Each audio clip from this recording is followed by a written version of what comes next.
Lion, nous sommes le samedi 2 mai 2026 et l'on se retrouve pour les chroniques de Saturne, ta guidance qui t'indique quels sont les points sur lesquels tu dois travailler pour t'améliorer et améliorer ton existence, pour aller vers plus de bien-être, de satisfaction personnelle, d'accomplissement, de bonheur, tout simplement. Cette semaine, j'ai effectué mon tirage avec l'oracle des rêves d'Anna Xaard.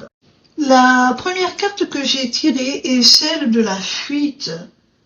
Elle a pour message: j'écoute mon instinct et mes désirs pour reprendre la marche tranquille vers l'épanouissement. Alors, cette carte est un conseil. Elle te conseille de fuir tout ce qui n'est pas aligné avec toi, tout ce qui ne t'apporte pas de satisfaction, tout ce qui ne nourrit plus ton âme.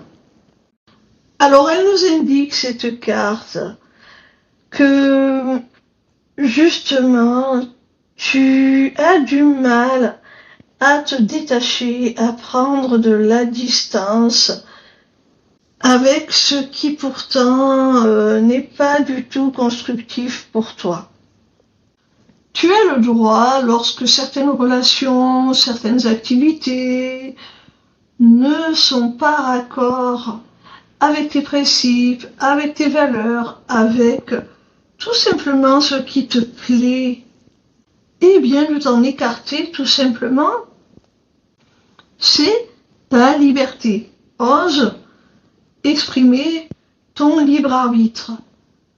La seconde carte est celle de la blessure qui te dit: les failles abyssales vivent cachées dans le théâtre de mon inconscient. Cette carte, elle te dit de ne plus refouler ce qui a pu te faire du mal, de ne plus refouler tes traumatismes, tes blessures, tout ce qui a pu porter atteinte à ton bien-être de quelque manière que ce soit. Il faut que tu t'acceptes avec tes failles et que tu te pardonnes tes moments de vulnérabilité. Si tu veux traiter ces blessures, il faut que tu les regardes en face, que tu sois lucide sur ce que tu as vécu. C'est comme ça que tu pourras enfin les surmonter. Je ne dis pas que tu n'auras pas de cicatrices, mais tu vivras mieux avec. En tout cas, beaucoup mieux qu'en faisant l'autruche.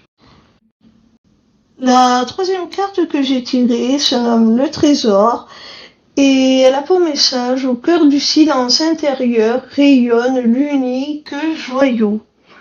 Cette carte te dit que lorsque tu auras trouvé ta paix intérieure, lorsque tu seras capable de te sentir bien avec toi-même, hors du brouhaha du quotidien, de la société, de ton entourage, lorsque tu te sentiras bien dans le silence de ta solitude, lorsque tu ne subiras plus ce silence, cette solitude, mais que tu le considéreras comme un refuge, comme un havre de paix, comme un moyen de te connecter à toi-même,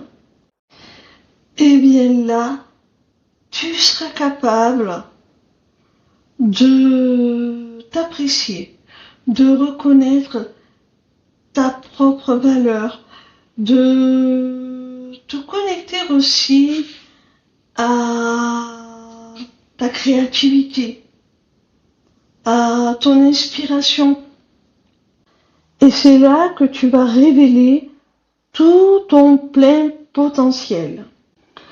La quatrième carte que j'ai tirée s'intitule l'eau et elle a pour message: à l'écoute de mes émotions, je navigue sur les eaux tranquilles de mon intériorité.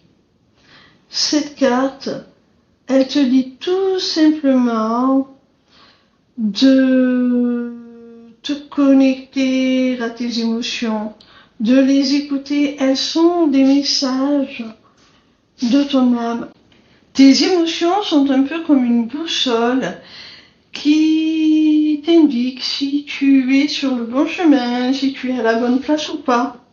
Si elles sont agréables, ça signifie que oui. Si elles sont inconfortables, ça signifie qu'il faut peut-être changer quelque chose. Elles te permettent d'être plus serein si tu les écoutes, parce que grâce à elles, tu peux réaligner ta trajectoire et te diriger vers ce qui te convient le mieux. La cinquième et dernière carte est celle de la captivité et elle te dit: la liberté intérieure vous affranchit du monde extérieur. Cette carte, elle nous dit que lorsque tu t'émancipes des injonctions de la société, de ton éducation, tu t'autorises à être beaucoup plus libre.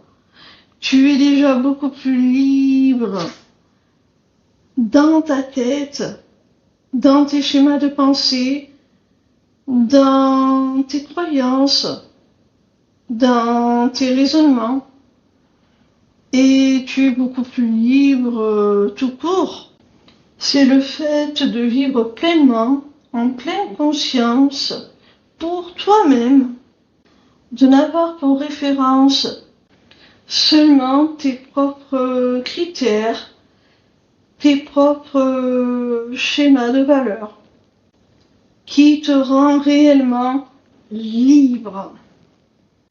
Attention, parce que la liberté a aussi un coût. Si elle est un droit, elle te donne aussi certains devoirs. Tu ne peux plus blâmer qui que ce soit pour tes erreurs, puisque tu as choisi librement tes actions, tes paroles, tes gestes. Alors tu ne peux blâmer personne pour des conséquences éventuellement mauvaises de ce que tu pourrais dire ou faire.